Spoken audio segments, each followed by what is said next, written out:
అంతర్జాతీయ క్రికెట్లో కోహ్లీ సృష్టించిన సంచలనాలు అన్ని ఇన్ని కావు. 3 ఫార్మాట్లలోనూ తనదైన ముద్ర వేశాడు. తాజాగా అరుదైన ఘనతను అందుకున్నాడు. సరికొత్త చరిత్రను సృష్టించి వార్తల్లో నిలిచాడు.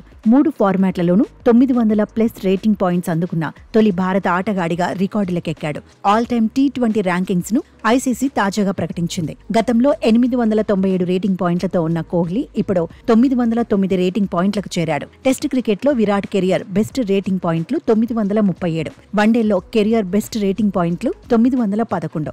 ఆల్ టైమ్ T20 ర్యాంకుల్లో డేవిడ్ మలన్ టాప్ లో ఉన్నాడు. 919 రేటింగ్ పాయింట్లతో అగ్రస్థానంలో కంటిన్యూ అవుతున్నాడు. సూర్యకుమార్ యాదవ్ 909 రేటింగ్ పాయింట్లతో 3వ స్థానంలో సెటిల్ అయ్యాడు.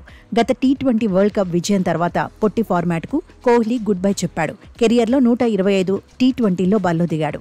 4188 పరుగులు సాధించాడు. ఇందులో ఒక సెంచరీతో పాటు 38 హాఫ్ సెంచరీలు ఉన్నాయి. టెస్టులకు కూడా విరాట్ ఇప్పటికే గుడ్ బై చెప్పాడు. లాంగ్ ఫార్మాట్ లో 123 మ్యాచుల్లో బరిలో దిగాడు. 9230 పరుగులు సాధించాడు. టెస్టుల్లో 30 శతకాలు కొట్టాడు. వన్డేల్లో మాత్రం విరాట్ కంటిన్యూ అవుతున్నాడు.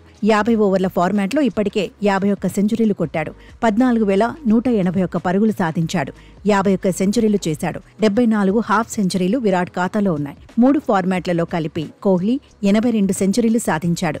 సచిన్ తర్వాత ఎక్కువ సెంచరీలు కొట్టిన ప్లేయర్గా కొనసాగుతున్నాడు.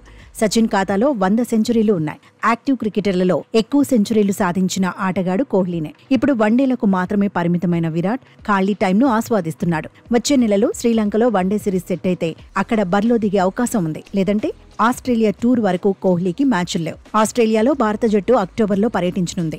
3 మ్యాచ్ల సిరీస్ ఆడనుంది. అయితే ఇంగ్లాండ్తో టెస్ట్ సిరీస్లో కోహ్లీ లేని లోటు ఉందని కొందరు మాజీలు అభిప్రాయపడుతున్నారు.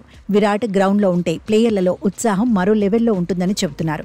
మాటకు మాట ఆటకు ఆట అన్నట్టుగా ఇంగ్లాండ్ ఆటగాళ్లకు ఆన్సర్ ఇచ్చేవాడంటున్నారు. 3వ టెస్ట్లో కోహ్లీ ఉంటే ఖచ్చితంగా పరిస్థితులు వేరేగా ఉండేవంటున్నారు.